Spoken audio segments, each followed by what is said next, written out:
So this is Patina, my B175 Bantam that passes 70 miles an hour on her top speed. Um, Very good actually for a bike made in 1969, considering the top speed published by the BSA was 67 miles an hour. So passing 70 miles an hour,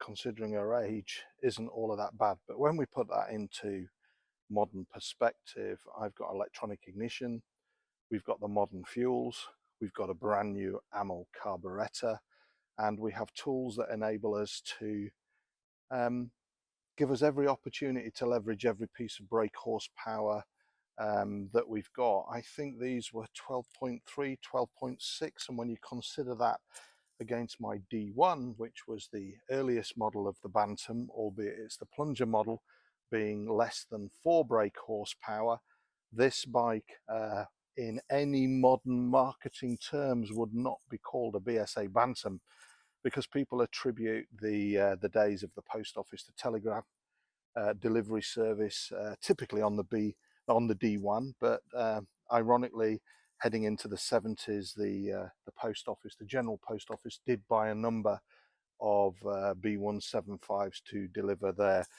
last days of the telegram service. But moving on, yeah, the modern bike companies like Triumph certainly wouldn't call this a Bantam when it's measured against the name associated with the D1 rigid and plungers. But anyway, I bought the frame and wheels from Bedford Bantams, my friend Mick, and I bought the engine from a stockbroker in Surrey, and the gearbox was recently rebuilt by Rhett, and touch wood, she's been fine ever since. Recent additions are the digital tachometer rev counter that you can see. That's wired in and taken every opportunity to read back the revs from the Bones CDI coil that's mounted underneath the tank. She has a Yamaha YBR 125 clutch and basket that affords one finger clutch operation.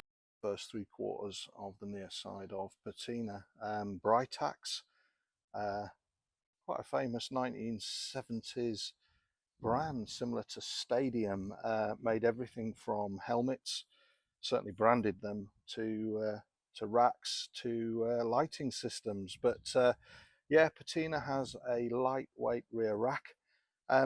Patina being the largest, fastest Bantam that I own, I often am seen carrying tripods and camera equipment on this particular motorcycle, and her top end, whilst it doesn't get affected by carrying a passenger, it just takes a few more minutes to get there. So from a practicality point of view, this is probably the most practical Bantam that I own. It will keep up with traffic on minor A roads, certainly won't do motorway speeds for very long.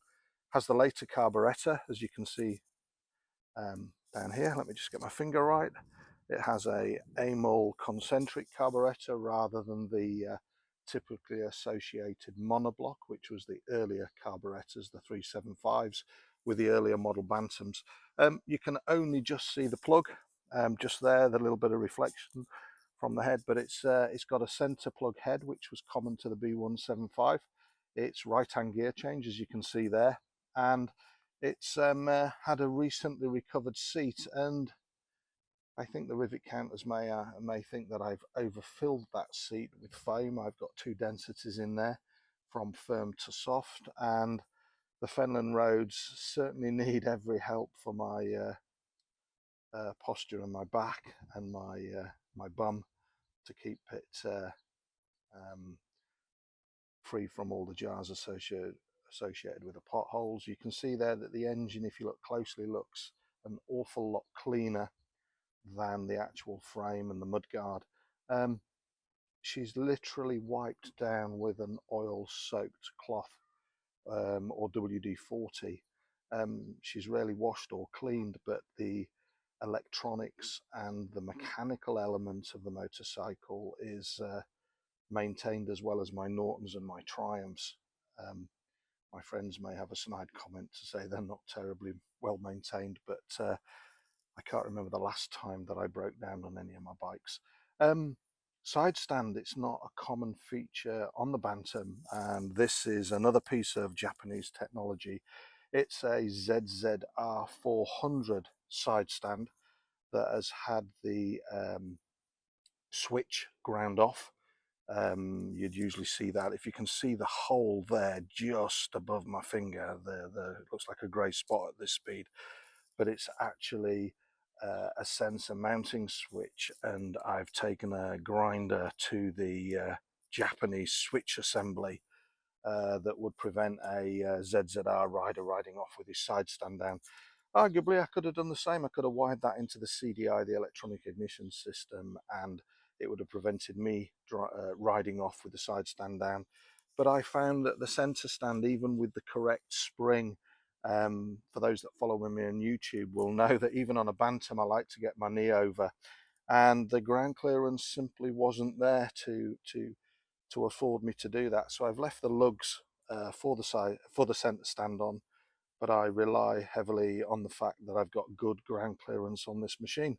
This is the control center of a BSA Bantam, and I'm going to spend a couple of minutes talking you through it. Working from the right to the left, I only ever use, at great expense, one particular brand of mirror, and they're always stainless, and they're made by an English company, manufactured, called Halicon, and they're around 50 to 75 pounds each, and they are infinitely adjustable, and extremely well manufactured. There are many clones and many copies of this mirror, but they are, for me, the absolute pinnacle of what remains of the British manufacturing industry. Okay, so moving to the right, we've got the throttle, and obviously the two cheesehead screws are what you can see of the brake. Sorry about that. That was my iPhone focusing. Then we have the choke. So in common with the majority of English machines, it's cable tight, no choke. Drop the lever and it drops a plunger, and it effectively does exactly what it says on the tin. It chokes the carburetor.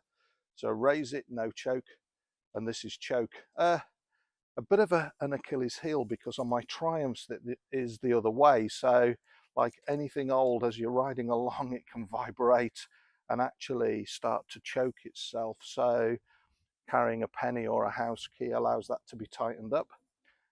Moving to the right, this is a RAM mount, RAM. It's a common camera mount. I use that to mount my GoPro, my quad lock, phone, GPS system, and again I've got a 12-volt feed, but typically it's there for my photography. Moving to the right, that's actually a dummy switch. It's no longer needed because I've made my own wiring loom for my electronic ignition system and my USB accessories that we'll cover off on a later video. On the headlamp you can see a red light. That's actually my high beam indicator to me, and I'll cover how we switch that on in a minute. To the left on the headlamp is the light on and off switch.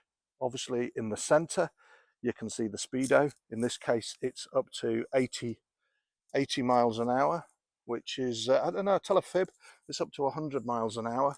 And as I said, Patina does about 75, 76 miles an hour, and about 83 miles an hour indicated. 75, 76 miles an hour is me using a GPS device on my mobile phone to prove the actual speed and progress. Large clock in the center is a new addition. That's an electronic rev counter. Now people say, Dave, why have you got a rev counter on a BSA Bantam? I tell you why I've got a rev counter on this particular BSA Bantam. It has a Bones electronic ignition system, and for those people that understand a little bit about electrical wiring on motorcycles, it's very, very easy to wire these into the coil. So I wanted to absolutely ascertain that I was optimizing what little brake horsepower this has. As I said, about 12.3, 12.6 miles an hour. See the bottom of the screen, because I'll actually validate that in a minute. And obviously, when you've only got such a small amount of brake horsepower, A, it takes a lot of time to get there, and B, there is an absolute power band on any two-stroke that will absolutely decide the optimal point that you change gear. A lot of people say, Dave, don't you notice the rev of the engine? Don't do X, Y, and Z? All I'm saying is at 12 brake horsepower, capable of 70 miles an hour, you need to make sure that you're making absolutely the right decision to get the maximum performance out of this engine. So coming back down to the handlebar, the red button, that is the electronic ignition kill switch. So I press that button and it basically puts it to earth, so it just cuts the engine off. Black button on here, horn, it's ignition wide, so it won't be working now. And then I've got the low, oops, that's loose, isn't it? And high beam. So by default, it's on low beam, then it's on high beam. And again here, you have the clutch, standard motorcycle operation. That's the front end of the BSA Bantam. I hope you've enjoyed learning a little bit about Patina and how she's ended up looking like she's ended up. She's no glamour girl, but I've owned her for about 5 years, and I thoroughly enjoy the reaction of perhaps those people that expect me to turn up on a Norton or a big Triumph or a big BSA, see me turn up on a Bantam. And my friend Simon, my wingman, who typically rides his 500 Daytona when we're out on the smaller bikes, this bike keeps up to typical speeds associated with the Daytona, 50-55 miles an hour cruising on B roads. Thanks for watching. If you want to see more videos like this, please think about hitting the subscribe button. And if you can't do that, please hit the like button and leave any comments below. Thanks for watching. Ride safe.